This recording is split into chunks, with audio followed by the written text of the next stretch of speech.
Agradecer la invitación que me han realizado para compartir con ustedes algunas reflexiones. Entiendo que ha sido una semana intensa, una semana de mucho trabajo, de reflexión, de debate, y me siento honrado que me hayan considerado para poder participar y aportar también algunas ideas en relación a estos temas que probablemente son bastante comunes.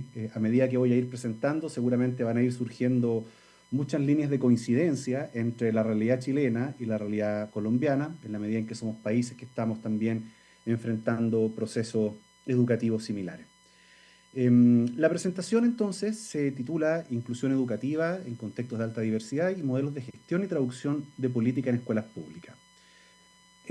Podríamos agregar a escuelas públicas otro apellido que podría ser chilenas, colombianas, argentinas, etcétera, ¿no?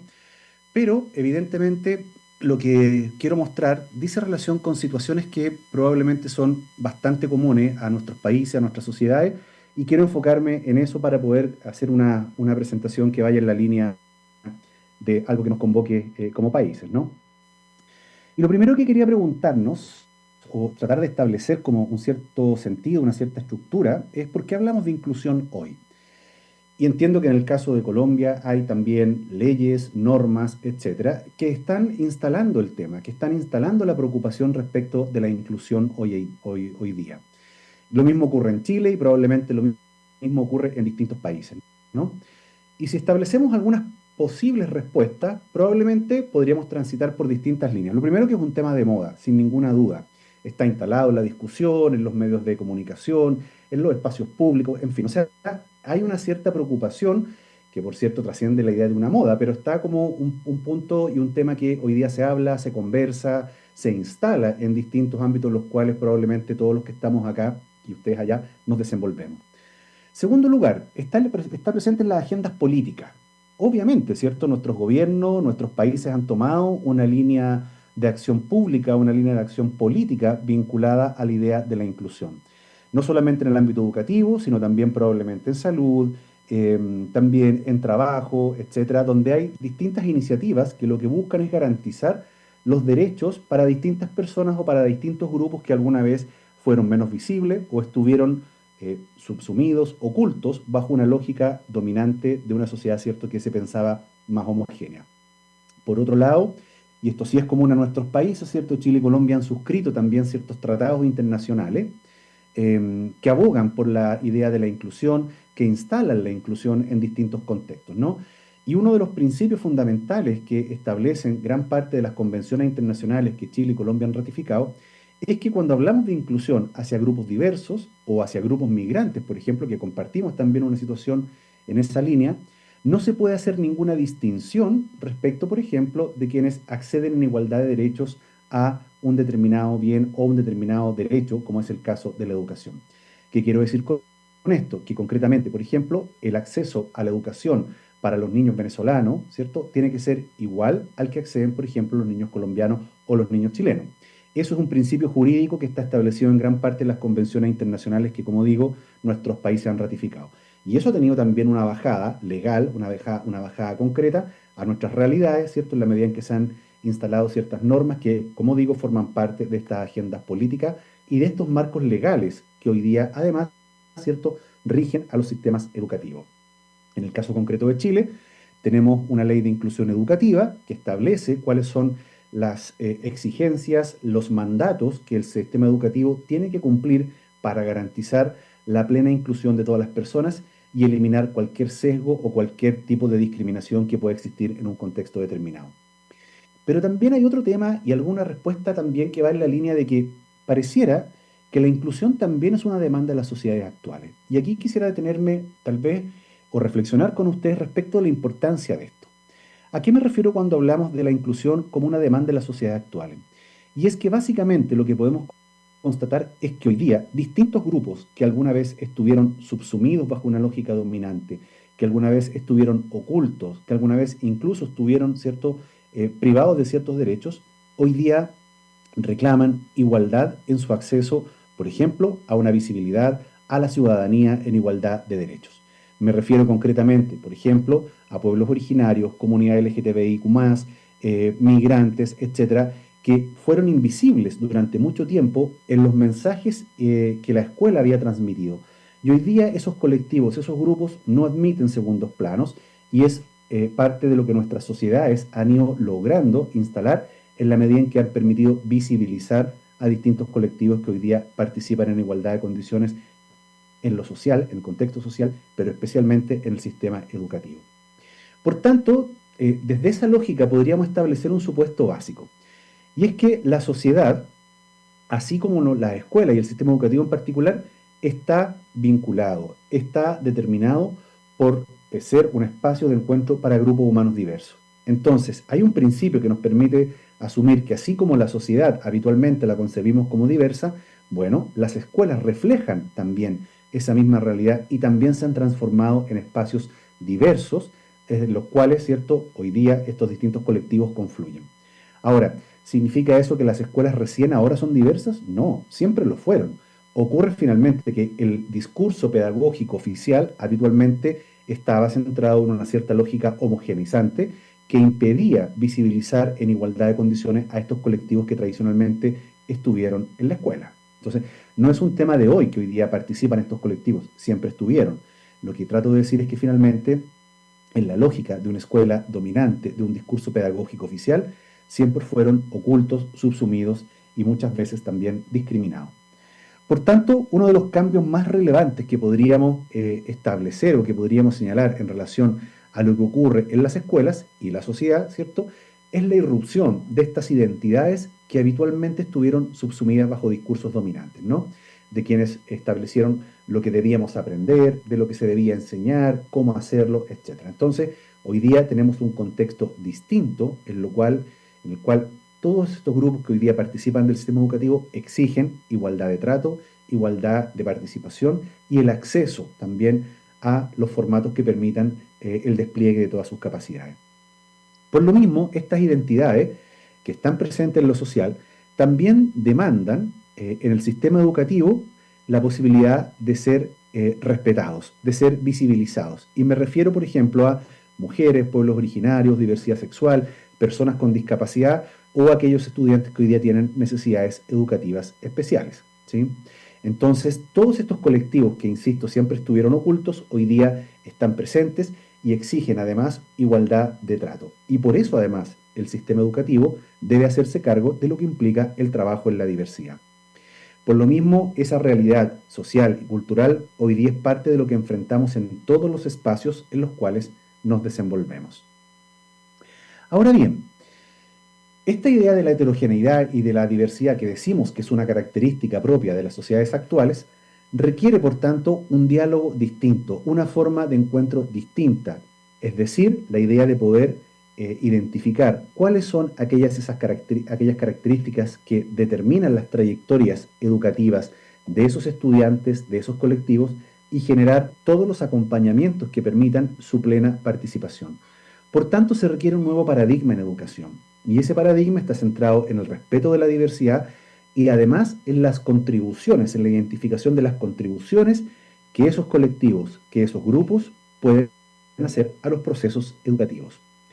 Por tanto, esto demanda entonces otorgar valor a la diferencia, aceptar que la diferencia es legítima, que es relevante reconocer diferencias en distintos colectivos que hoy día participan de nuestros sistemas educativos. Y por lo mismo, desde ahí, la intención relevante es poder generar acciones e iniciativas colaborativas y cooperativas que permitan promover la interacción entre estudiantes diversos.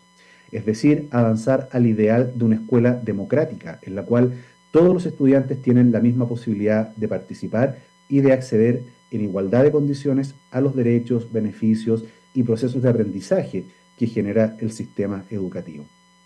Por tanto, esta idea más tradicional de homogeneidad que habitualmente había acompañado a los sistemas educativos, ¿sí?, y que tiene que ver con la promoción de una identidad única, una identidad uniforme, hoy día claramente choca con la realidad que probablemente todos ustedes y nosotros acá en Chile también enfrentamos en nuestro sistema educativo. Entramos a un aula y vemos estudiantes diversos, estudiantes que además exigen el respeto a esa diversidad. Y por tanto hay algo ahí que demanda al sistema educativo hacerse cargo de esa realidad para poder visibilizarla, para poder garantizar derechos y de esa forma también conducir y aportar al desarrollo de las trayectorias educativas de esos estudiantes. De esta forma, entonces, una primera conclusión que podríamos tener es que la educación hoy día, en este contexto, en estas situaciones que estamos describiendo, no puede estar al margen de las exigencias de lo que implica vivir una realidad y una cultura diversa, una realidad y una cultura que exige, ¿cierto?, la posibilidad de construir ciudadanía, abordar lo que implica la inclusión, lo que tradicionalmente fue la exclusión, y además la valoración y aceptación de quienes son distintos a nosotros. Y esto fundamentalmente por lo que hemos conversado hace un ratito, que tiene que ver con los derechos que hoy día están en juego cada vez que hablamos de diversidad. De forma tal que en este contexto hay algo, insisto, que tiene que hacer la educación y que tiene que promover con el fin de garantizar derechos. Entonces, si buscamos responder a la primera pregunta que yo planteaba, ¿por qué hablamos de inclusión? Primero, porque existió la exclusión. No hablaríamos de inclusión si fuésemos sociedades que permanentemente garantizaron la inclusión. Pero hablamos de inclusión hoy día y ponemos el foco ahí y ponemos el acento y la relevancia, es porque básicamente ha existido la exclusión en nuestros sistemas educativos. Segundo lugar, porque esa exclusión que existió hoy día no es aceptable. No podemos generar, por ejemplo, prácticas que terminen excluyendo a determinados colectivos, a determinados grupos de su participación plena en los sistemas educativos. Entonces, cualquier conducta vinculada a la inclusión hoy día no es aceptable. Eso se traduce entonces en que la postergación de alguien o de algún grupo humano no es tolerable, no es aceptable en un contexto educativo, ni menos en una escuela que se proyecta como un espacio democrático. Y por último, porque hemos asumido, y entiendo que esa es una preocupación compartida, un valor y un principio compartido, que todas las personas tienen derecho a la educación y a su pleno desarrollo, al margen de sus características particulares, e incluso a partir de sus características particulares o sus condiciones especiales, poder promover su pleno desarrollo. Entonces, hoy día la inclusión es un tema relevante, un tema de política pública y un tema que además demanda al sistema educativo a realizar ciertas acciones para garantizar la posibilidad de concretar estos principios que estamos comentando. Si quisiéramos entonces analizar la inclusión en una perspectiva, diría yo, sistémica, en una lógica que nos permita comprender qué significa precisamente la idea de la inclusión, podríamos transitar por tres temas. Hoy día vamos a trabajar o vamos a conversar en relación al segundo tema, ¿no?, que es la acción pública, las políticas. Pero les dejo este marco analítico porque creo que puede ser interesante. Entonces, un primer marco dice relación con las teorías. ¿Cuáles son los paradigmas en torno a la inclusión? Y podemos ver que hay teorías que priorizan, por ejemplo, lo ético, otras teorías que priorizan lo político, otras que priorizan también lo procedimental, en fin.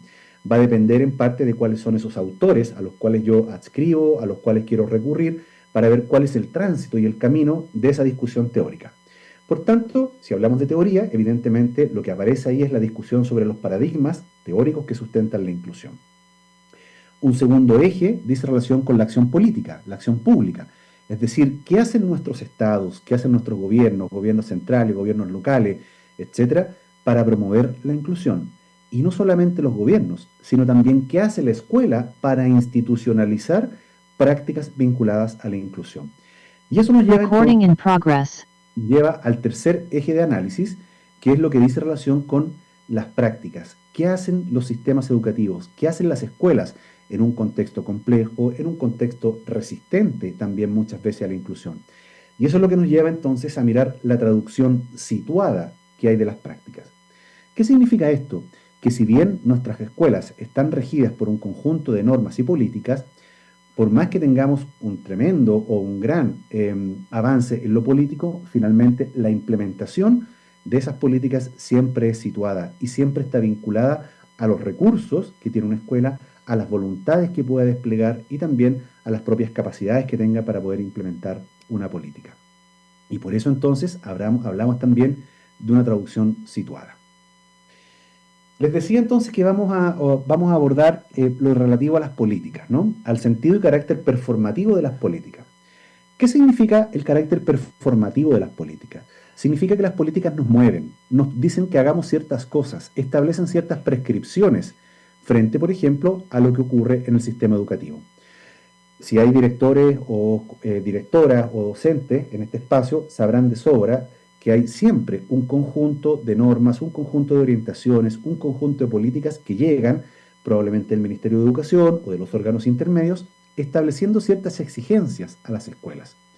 El punto está en que si somos capaces de responder de verdad a toda esa exigencia o estamos tensionados por las características de nuestros contextos. Y me refiero, por ejemplo, a los recursos que tengamos, a las capacidades con las cuales podemos contar, a la cantidad de recursos humanos que existen, pero por sobre todo, y esto dice relación fundamentalmente con la idea de la inclusión, a las resistencias o personas que están a favor, por ejemplo, de promover este tipo de prácticas. Y seguramente de resistencias sabemos de sobra, porque existen, especialmente cuando tenemos que enfrentarnos a la posibilidad de incorporar a determinados estudiantes que, como digo, ¿cierto?, habían sido permanentemente excluidos de los sistemas educativos.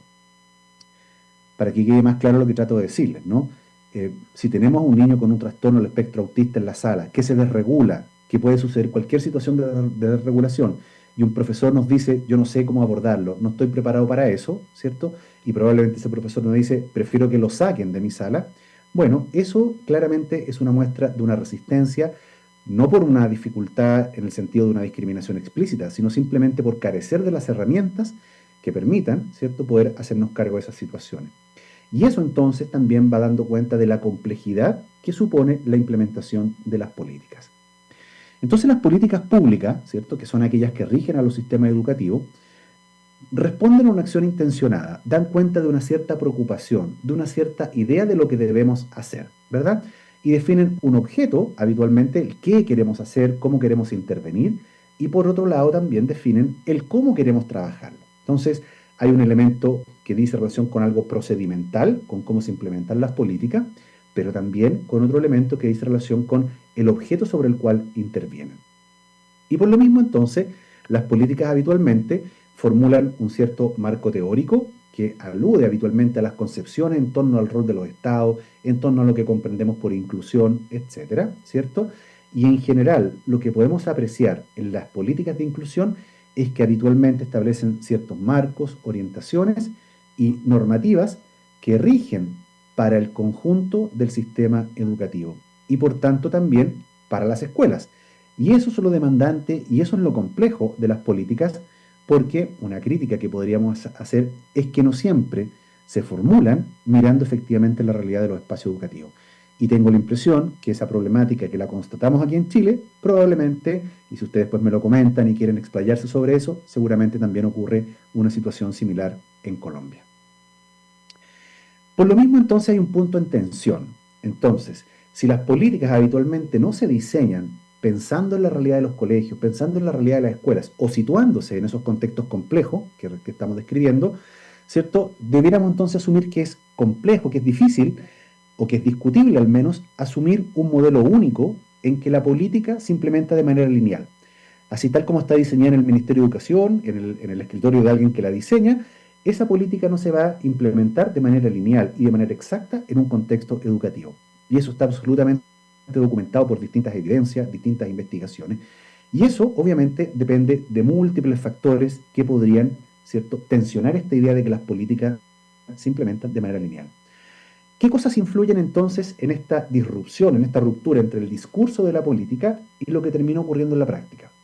Los modelos de gestión escolar, es decir, las formas en que directores o los directivos y las directoras están implementando, ¿cierto?, esas políticas, las convicciones que les puedan poner, las iniciativas propias que puedan desplegar al momento de implementar una política. Y eso está estrictamente vinculado a los tipos de liderazgo, ¿verdad? Un liderazgo distribuido, un liderazgo democrático, un liderazgo que promueve la participación, es distinto a un liderazgo que se encierra y que no permite, por ejemplo, discutir contextualmente la manera en que se implementan las políticas. Otro tema también relevante que va determinando la manera en que se implementan las políticas son la formación y la disposición de los equipos directivos y docentes. Y esto alude a una cuestión y a un principio que está también súper investigado y con mucha evidencia al respecto. Cuando hablamos de inclusión, los interpelados directamente somos nosotros mismos en nuestros roles. ya sea como docentes, ya sea como directivos, ya sea como auxiliares o asistentes de la educación, ya sea como familias, como estudiantes, etcétera. La inclusión no es una cuestión que le pasa a otros, me pasa a mí y por tanto son mis subjetividades las que habitualmente van determinando las posibilidades de promover también la inclusión. Y por cierto, otro elemento u otro factor que también determina las posibilidades de implementar las políticas son las condiciones externas. En la medida que hay contextos de mayor vulnerabilidad, de mayor complejidad, se hace probablemente también mucho más difícil la implementación de esas políticas. Entonces, lo que podemos concluir es que no existen en la implementación de las políticas educativas y particularmente las políticas que aluden a la inclusión, una lógica unidireccional y una lógica homogénea. Por tanto, ese es un principio también que debemos asumir. Entonces, a lo anterior, a lo que acabamos de comentar, debiéramos también incorporar un cierto problema que suponen las políticas de inclusión. Y es que, en primer lugar, todas las políticas de inclusión que han irrumpido en el sistema educativo recientemente, ¿cierto?, han generado nuevas demandas para los equipos directivos, nuevas demandas para los profesores, para el profesorado, ¿cierto?, en la medida en que los identifican a estos colectivos, ya sea directivos o profesores, como responsables de facilitar y crear condiciones para que los docentes cumplan su labor educativa. Entonces, se les exige desde las políticas públicas, ¿cierto?, la posibilidad de hacer inclusión en un contexto situado. Y, insisto, sin necesariamente haber considerado las condiciones previas que, como decía, determinaban la implementación de estas políticas. Entonces, lo que aparece con mucha claridad es que las políticas no siempre vienen acompañadas de recursos u orientaciones respecto de cómo implementar, de cómo trabajar y de cómo gestionar la diversidad. Por tanto, esto va determinando una cierta complejidad, una cierta dificultad al momento de tratar de cumplir los objetivos que definen estas políticas. Por tanto, lo que ha mostrado la literatura es que habitualmente nos encontramos, si investigamos distintas escuelas, con escuelas voluntaristas. ¿Qué significa escuelas voluntaristas? Que tienen la voluntad, que le ponen ganas, que le ponen ánimo, que hacen lo que pueden, que tratan, pero no siempre cuentan con los recursos, ni con las orientaciones, ni con, por ejemplo, todo el aparataje que permite efectivamente implementar las políticas inclusivas. Y en esto podríamos también hacer una perspectiva respecto del rol de las universidades. Nosotros, como formadores, ¿cierto?, de formadores, obviamente tenemos que hacernos cargo de promover una formación que permita a nuestros docentes, a nuestros futuros docentes, hacerse cargo de lo que implica hoy día trabajar en estos contextos complejos, en estos contextos de diversidad, donde le corresponde a los profesores y profesoras promover la inclusión. Por otro lado también, lo que aparece, lo que señalaba hace un ratito, ¿cierto?, es que tales políticas, y en las políticas que tienen que ver con la inclusión, por ejemplo, al establecer derechos para la población que hemos considerado diversa, comunidad LGTBI, estudiantes migrantes, etcétera, ¿cierto?, habitualmente pueden ser resistidas. Y son resistidas, ¿cierto?, porque muchas veces el incremento de estos estudiantes distintos, diversos, ¿cierto?, que antiguamente eran asimilados, eran acallados en su diversidad o eran marginados directamente del sistema, ¿cierto? Esas políticas, ¿cierto? Y ese incremento de estudiantes diversos, insisto, es percibido muchas veces como un problema y como una amenaza. Entonces se complejiza todavía más la posibilidad de promover la inclusión. Y por lo mismo, cada vez que uno habla de inclusión, tiene que asumir que siempre es un campo en disputa, un campo en tensión, un campo donde hay perspectivas diversas que muchas veces chocan, ¿cierto? Y que hacen que la implementación o la aplicación de las políticas dependa muchas veces, y esto es lo complejo y también lo muchas veces triste de abordar, depende más bien de la voluntad, de la buena voluntad y de la subjetividad de los líderes educativos. Entonces la pregunta es, ¿cómo logramos trascender esa buena voluntad que puede existir, ¿cierto? Esa disposición que puede existir para instalar una lógica institucional donde la inclusión cuente con recursos, sea una convicción compartida y sea además también una política con posibilidades efectivas de implementarse? Entonces, con lo que nos encontramos finalmente es que la literatura, cuando analiza el rol de las políticas, lo que habitualmente mira es que básicamente existen brechas sumamente significativas entre el diseño y la implementación. Es decir, no sé si en Colombia existe el dicho, ¿no? Pero esta expresión como la diferencia entre el dicho y el hecho, ¿no? Seguramente existe porque es un dicho bastante común. Entonces las políticas también funcionan así. Hay una distancia significativa entre el dicho y el hecho, entre lo que establece normativamente la política y la manera en que se implementa en las escuelas. Y eso entonces es lo que nos permite y nos da pie a decir que lo que ocurre en las escuelas es una traducción de la política, una reinterpretación de la política y una apropiación que varía de un contexto a otro. Por eso tenemos una amplia diversidad de expresiones y de formas en que se implementan las políticas, porque cada escuela hace esa traducción, hace esa reinterpretación y hace esa apropiación. ¿Eso es bueno? Sí, efectivamente es bueno, porque da cuenta de la posibilidad de apropiarnos de manera contextual de la política, pero también supone una complejidad, porque habitualmente, si miramos las resistencias, hay escuelas que están sumamente disponibles a implementar este tipo de políticas y avanzan, y otras que por resistencias subjetivas no lo hacen y por tanto cierran la puerta a ir más allá de lo que está establecido normativamente. Por ejemplo, dificultan la innovación educativa, dificultan la posibilidad de poder generar instancias de inclusión, espacios de discusión democrática, etcétera. Y entonces, ¿cierto? Si pudiéramos mirar o resumir en tres dimensiones cuáles son aquellas que eh, están presentes con mayor fuerza al momento de hacer esas traducciones, primero el contexto de recepción. La literatura, hay harta literatura al respecto que dice relación con cómo las escuelas reciben las políticas. Y eso tiene que ver, como decíamos un ratito, con las condiciones institucionales internas, la estructura, el liderazgo, los recursos, las culturas propias de trabajo, etcétera. Y por otro lado, en eso, el rol del líder educativo o de la líder, del director o directora, es del rector o rectora en el caso colombiano, es clave. Si tenemos un rector y una rectora que recibe una política, que tiene un liderazgo abierto, que un liderazgo que convoca, un liderazgo que mueve, evidentemente las condiciones de implementación de la política son distintas. Segundo lugar, el contexto de interpretación. ¿Qué sentido le atribuimos nosotros a las políticas de inclusión? ¿Son un proceso de reparación para exclusiones que tradicionalmente estuvieron presentes en nuestro sistema educativo? ¿Son una forma que supone a lo mejor generar nuevas demandas, más trabajo para el cual no me siento preparado o para el cual no estoy disponible a hacer? Bueno, eso va a depender de cómo yo interpreto la política y de qué tan disponible estoy para avanzar en el sentido que le podemos atribuir a esa política. Y por último, también aparece el contexto de reconstrucción, que son las formas en que esa política se traduce en prácticas concretas.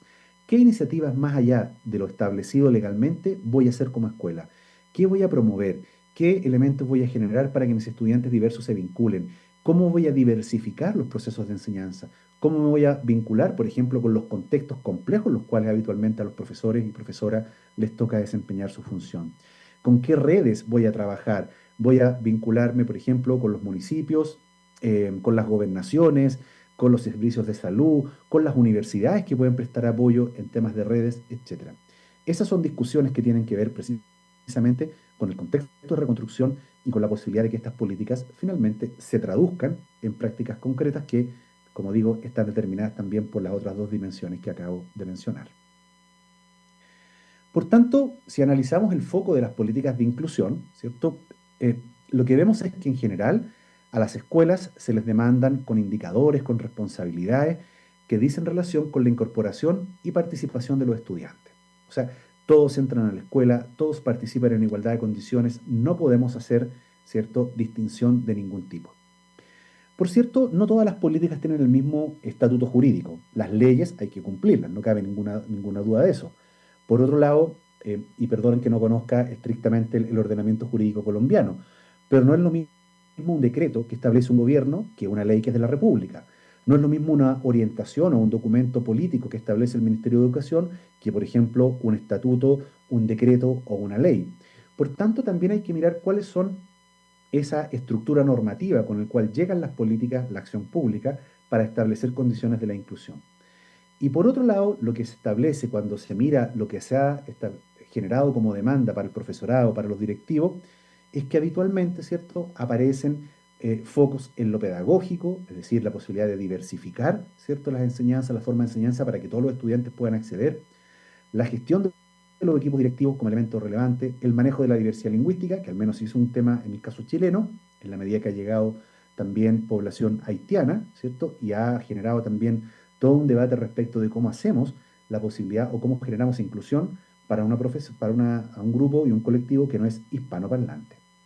Y luego, desde ahí también, la importancia de avanzar hacia comunidades que sean inclusivas, respetuosas de la diversidad. Entonces, los desafíos dicen relación también con esos temas. Decíamos también que las políticas tienen un sentido performativo, ¿verdad? Y esto es la necesidad de hacer cosas.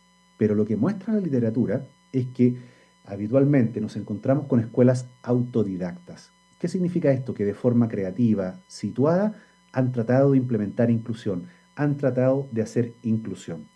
Y por eso yo decía que muchas veces no es un tema de mala voluntad, la posibilidad o un obstáculo a la inclusión no es que no quieramos implementar inclusión, es que muchas veces no sabemos cómo hacerlo. Y ese es un desafío súper relevante que está presente en el profesorado y también, como decía hace un ratito, nos desafía a nosotros las universidades porque tenemos que preparar a los docentes, a los administradores y gestores de la educación para que se hagan cargo de esa diversidad.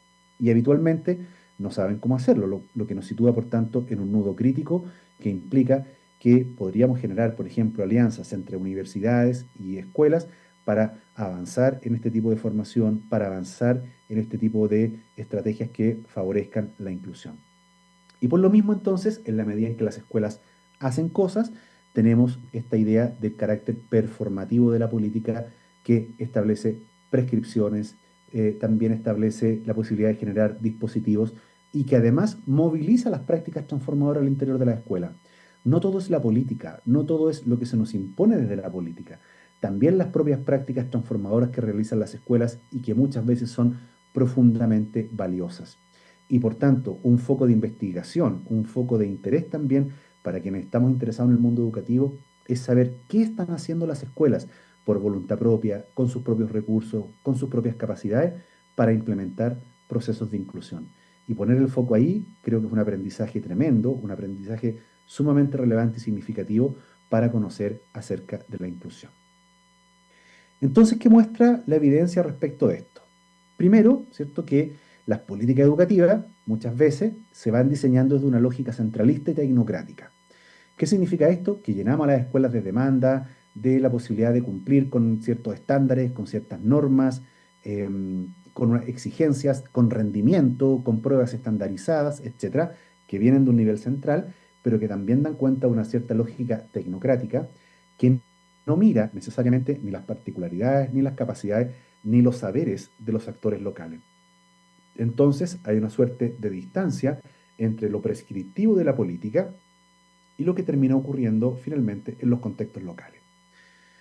Pese a eso, las escuelas, los centros educativos también se mueven entre la aplicación muchas veces mecánica de las normativas y una construcción autónoma situada frente a estos desafíos de la inclusión. Claro, hay que cumplir con las normas, no cabe ninguna duda de eso. No se evalúan en función de eso.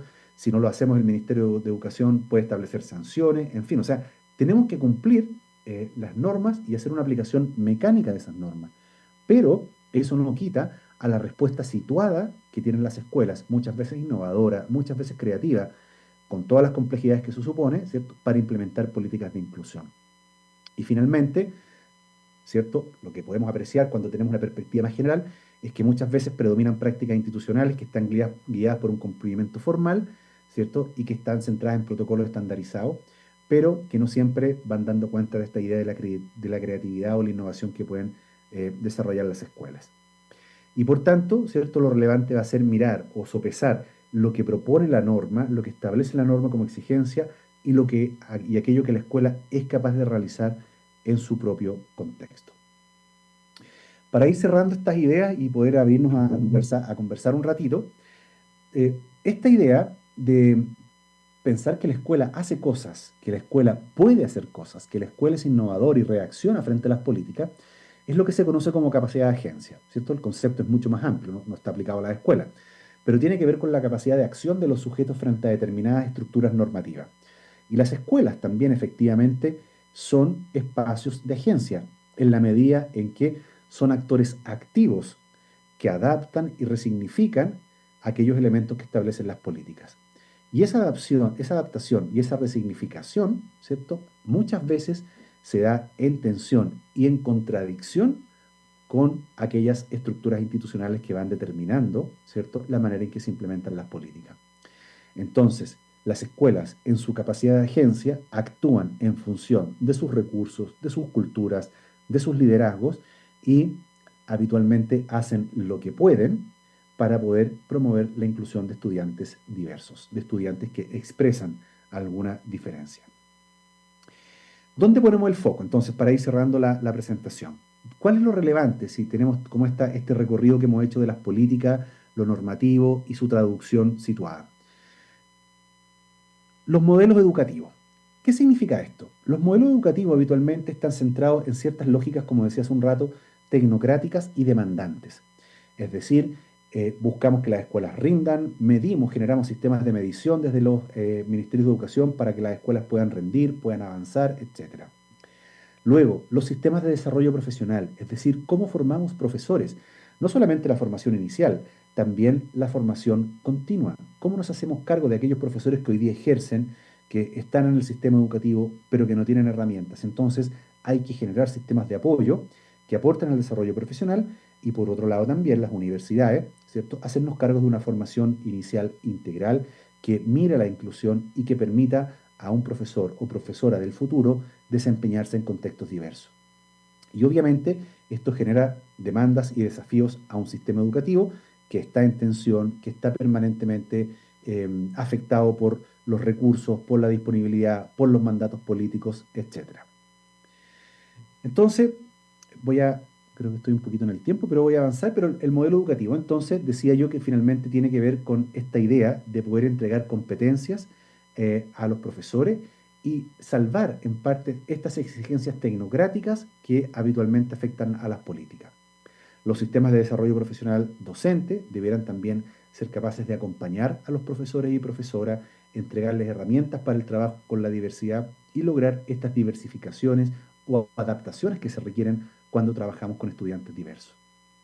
Y por último, las demandas del sistema educativo están centradas en quienes son los directivos y directivas, ¿cierto? Los líderes, rectores, rectoras, en gestionar la inclusión y por tanto contar con herramientas de liderazgos inclusivos para poder lograr ese objetivo. Y a los docentes, esa demanda es clara, es precisa y es promover la inclusión en el aula. Y eso implica tener las competencias y las actitudes que favorezcan esa estructura y ese tipo de exigencias. ¿Por dónde avanzar? Y con esto cierro. Primero, reconocer la capacidad de agencia y las prácticas que despliegan las escuelas, las prácticas transformadoras. Las escuelas están haciendo cosas, las escuelas son actores activos frente a las políticas.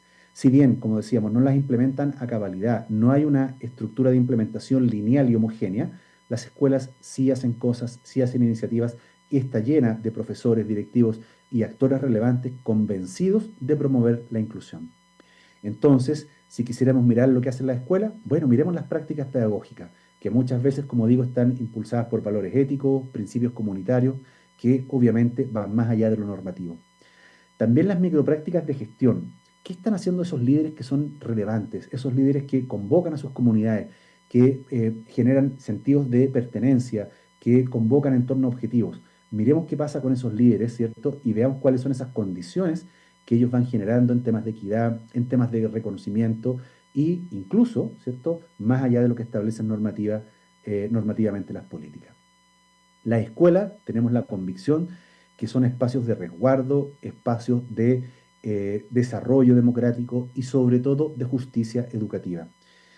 Asumo que quienes estamos en este espacio hoy día, que estamos conversando estos temas, que a las 4:00 de la tarde, hora de Chile, de un día sábado, o a las 2:00 de hora de Colombia, si estamos conversando estos temas, es porque nos convoca y porque nos mueve la inclusión. Y por tanto, en esa estructura, ¿cierto?, la justicia educativa es un tema relevante para los que estamos acá. Por tanto, si nosotros construimos la escuela como un espacio de justicia educativa, evidentemente, ¿cierto?, podemos garantizar mejores condiciones para la trayectoria educativa de niños y niñas. Y todo esto entonces nos permite asumir que debemos problematizar a partir de nuestras investigaciones educativas la manera en que las comunidades educativas se apropian de las políticas, la manera en que las muestran, las discuten y las fortalezas y debilidades que van surgiendo en ese contexto.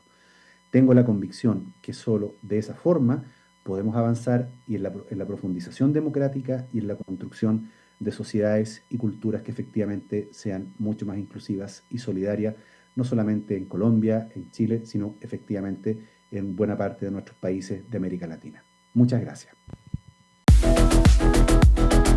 Estudia la especialización en Pedagogía y Desarrollo Humano en la Universidad Católica de Pereira. Será un profesional capaz de leer su realidad y la de su entorno con miras de transformarla.